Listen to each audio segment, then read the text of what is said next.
Hello students, welcome to my YouTube channel जिसका नाम है एजुकेशनल हट। आज के लेक्चर में हम बात करने वाले हैं ग्रेविटेशन चैप्टर से रिलेटेड एक बहुत ही इंपॉर्टेंट टॉपिक जो कि है यूनिवर्सल लॉ ऑफ ग्रेविटेशन। ये क्लास 9 का एक टॉपिक है और बहुत ही इंपॉर्टेंट टॉपिक है। तो चलिए समझते हैं क्या होता है यूनिवर्सल लॉ ऑफ ग्रेविटेशन।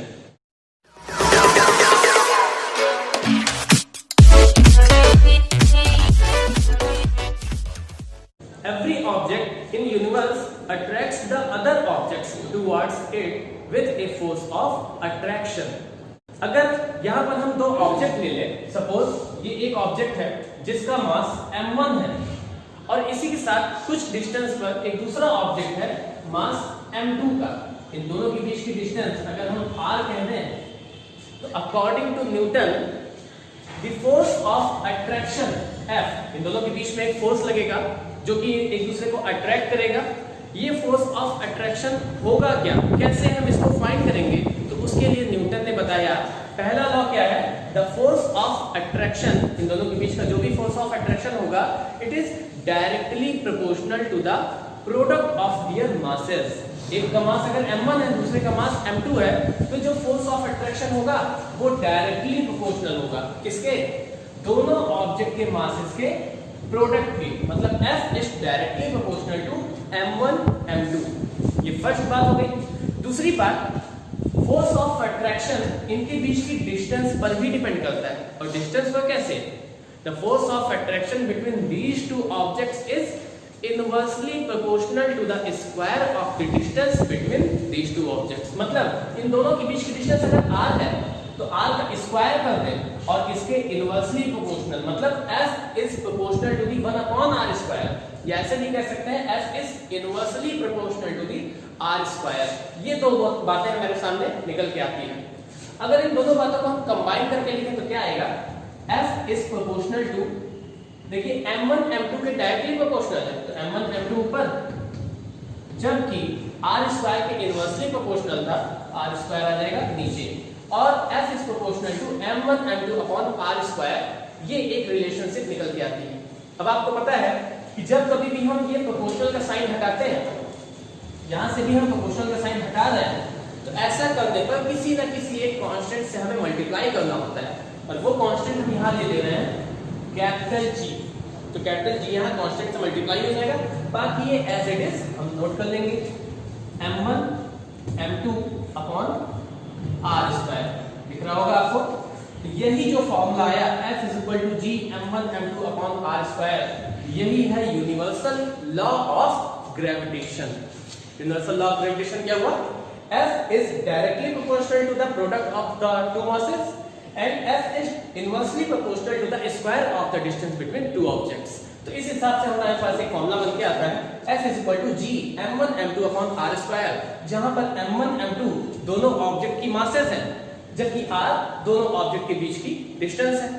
अब ये कैपिटल G क्या है, कैपिटल G आपको भी बताया मैंने कि एक कांस्टेंट यहां पर लगेगा, वही कांस्टेंट है कैपिटल G, और कैपिटल G को हम कहते हैं कांस्टेंट ऑफ प्रोपोर्शनैलिटी इस केस में, या फिर G को हम एक स्पेशल नाम दिए हैं, उसको कहते हैं यूनिवर्सल ग्रेविटेशन कांस्टेंट। क्या है capital G, universal gravitation constant. तो कैपिटल G है ये, और कैपिटल G की वैल्यू अगर हम यहां से निकालना चाहें तो देखिए कैपिटल G यहां पे आप फॉर्मूले में ट्रांसफर करके देखेंगे, F के पास आ जाएगा r स्क्वायर, हो जाएगा F r square upon m1 m2 आगे तक डिवाइड हो जाएगा। तो कैपिटल G की वैल्यू क्या आई, F r square upon m1 m2। यहां से हम कैपिटल G की वैल्यू फाइंड आउट कर सकते हैं, और क्योंकि एक तरह का कांस्टेंट है तो इसकी वैल्यू फिक्स होगी। तो कैपिटल G की वैल्यू भी क्या होती है 6.67 into 10 की पावर -11। अगर इसकी यूनिट की बात करें तो आप यहां से यूनिट निकाल सकते हैं। कैपिटल G की यूनिट देखिए F फोर्स है और फोर्स की यूनिट न्यूटन, ठीक है। R क्या था, दोनों ऑब्जेक्ट के बीच की डिस्टेंस, और दोनों ऑब्जेक्ट के बीच की डिस्टेंस की यूनिट क्या होती है मीटर, स्क्वायर लगा ऐसे हो जाएगा metre square, newton metre square. अब नीचे आएंगे, देखेंगे नीचे क्या लिखा है, m1 क्या है एक ऑब्जेक्ट का मास, m2 क्या है, दूसरे ऑब्जेक्ट का मास, दोनों मास है क्योंकि, इसलिए इसकी भी यूनिट हो जाएगी किलोग्राम, दूसरे वाले की भी यूनिट किलोग्राम, तो किलोग्राम कितना मिला, kg स्क्वायर, किलोग्राम स्क्वायर। तो इस हिसाब से कैपिटल जी की यूनिट आई न्यूटन मीटर स्क्वायर पर किलोग्राम स्क्वायर, और जी कैपिटल जी की value 6.67 into 10⁻11 newton metre square पर किलोग्राम स्क्वायर। तो ये था यूनिवर्सल लॉ ऑफ ग्रेविटेशन। ये पूरे यूनिवर्स में काम करता है, मतलब ना सिर्फ अर्थ पर कैपिटल जी की वैल्यू ये है, बल्कि पूरे यूनिवर्स में कैपिटल जी की वैल्यू यही है, फिक्स है, कांस्टेंट है। इसीलिए हम कैपिटल जी को कहते हैं यूनिवर्सल ग्रेविटेशनल कांस्टेंट। पूरे यूनिवर्स में कैपिटल जी की वैल्यू फिक्स है। जबकि आप अगर, चलिए अब बात करते हैं कि अगर इन दोनों ऑब्जेक्ट्स में से एक ऑब्जेक्ट हमारी अर्थ है और दूसरा ऑब्जेक्ट अर्थ से कुछ ऊंचाई पर ले जाकर ड्रॉप की गई है, तो क्या होगा, वो ऑब्जेक्ट अर्थ की ओर अट्रैक्ट होगी। यहाँ पर भी एक फोर्स ऑफ अट्रैक्शन लगेगा जो कि अर्थ लगाएगी दूसरे ऑब्जेक्ट पर, उसको अट्रैक्ट करेगी। ये फोर्स ऑफ अट्रैक्शन कितना होगा, कैसे निकालेंगे हम, चलिए देखते हैं। सपोज यहाँ पर एक ऑब्जेक्ट है जो कि हमारी अर्थ है, इसका मास हम कह देते हैं me, क्योंकि अर्थ काफी ज्यादा बड़ी ऑब्जेक्ट है, इसका मास ज्यादा होगा, हैवी होगा, इसको हम me कह सकते हैं। और एक दूसरी ऑब्जेक्ट जो हम अर्थ से कुछ हाइट ऊंचे लेके गए हैं और इसको यहाँ से ड्रॉप कर रहे हैं, तो इनके बीच में भी एक फोर्स ऑफ अट्रैक्शन लगेगा। ये फोर्स ऑफ अट्रैक्शन कितना होगा, उसके लिए थोड़ा इसके बारे में डिटेल में समझते हैं। जो ऑब्जेक्ट हम ऊपर लेके गए इसका भी तो कुछ ना कुछ मास होगा, स्मॉल m हम कह सकते हैं। अब इनके बीच की डिस्टेंस समझिएगा, डिस्टेंस हमेशा एक ऑब्जेक्ट के सेंटर से लेकर दूसरे ऑब्जेक्ट के सेंटर तक ली जाती है। और अगर हम बात करें अर्थ के रेडियस की, मतलब इसके सेंटर से इसके सरफेस तक की डिस्टेंस, वो बहुत ज्यादा बड़ी है, मतलब 6400 किलोमीटर के लगभग है। अब अगर इस ऑब्जेक्ट को अर्थ से कुछ ऊंचाई तक लेके जाएंगे तो आप कितना लेके जाएंगे, ज्यादा से ज्यादा 100 मीटर, 200 मीटर, आधा किलोमीटर, 1 किलोमीटर, ऐसे ही तो लेके जाएंगे। तो कुछ ये डिस्टेंस जो आप इस ऑब्जेक्ट को अर्थ के सरफेस से ऊपर लेके गए हैं, ये डिस्टेंस अर्थ की रेडियस की डिस्टेंस के कंपैरिजन में बहुत स्मॉल होगी। तो ये डिस्टेंस को हमें निगलेक्ट करना होगा। देख तो रही है फिगर में, तो हमने यहाँ पे ज्यादा ऊंचे बनाया है, बड़ा बनाया है ताकि आपको दिखाई दे, लेकिन ये डिस्टेंस एक्चुअली क्या होगी, कितनी डिस्टेंस, अर्थ की रेडियस की डिस्टेंस में नेग्लिजिबल होगी, लगभग ना के बराबर, बहुत कम होगी, वेरी स्मॉल डिस्टेंस है। इसलिए हम इसके सेंटर से दूसरे ऑब्जेक्ट तक की डिस्टेंस है, उसको हम किसके बराबर ले लेंगे, अर्थ की रेडियस के बराबर ही लेंगे। अर्थ की रेडियस अगर हम सपोज कर दें RE है, जो कि अप्रॉक्स 6400 km होती है, उसको हम RE से डिनोट करें। ये डिस्टेंस केवल इतनी है RE, लेकिन क्योंकि ये वाली डिस्टेंस इसके डिस्टेंस की कंपेयर में बिल्कुल नेग्लिजिबल है, इसलिए पूरी डिस्टेंस भी क्या हो जाएगी, RE।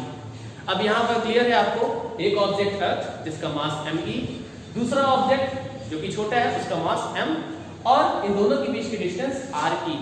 तो according to the universal law of gravitation, force of attraction between these two objects, इस कैसे निकालेंगे हम, दोनों ऑब्जेक्ट के मास के प्रोडक्ट से, मतलब m अपॉन r स्क्वायर, इसके डायरेक्टली प्रोपोर्शनल, और इन दोनों की बीच की डिस्टेंस के इनवर्सली प्रोपोर्शनल।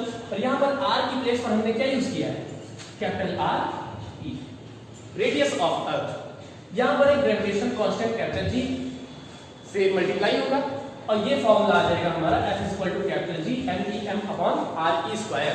तो ये कैसा फोर्स हुआ, एक तरह का अट्रैक्शन फोर्स, जब किसी ऑब्जेक्ट और अर्थ के बीच में लग रहा है और वो ऑब्जेक्ट अर्थ की तरफ अट्रैक्ट हो रहा है, तो किस फोर्स ऑफ अट्रैक्शन से अट्रैक्ट होगा, ये आपके सामने।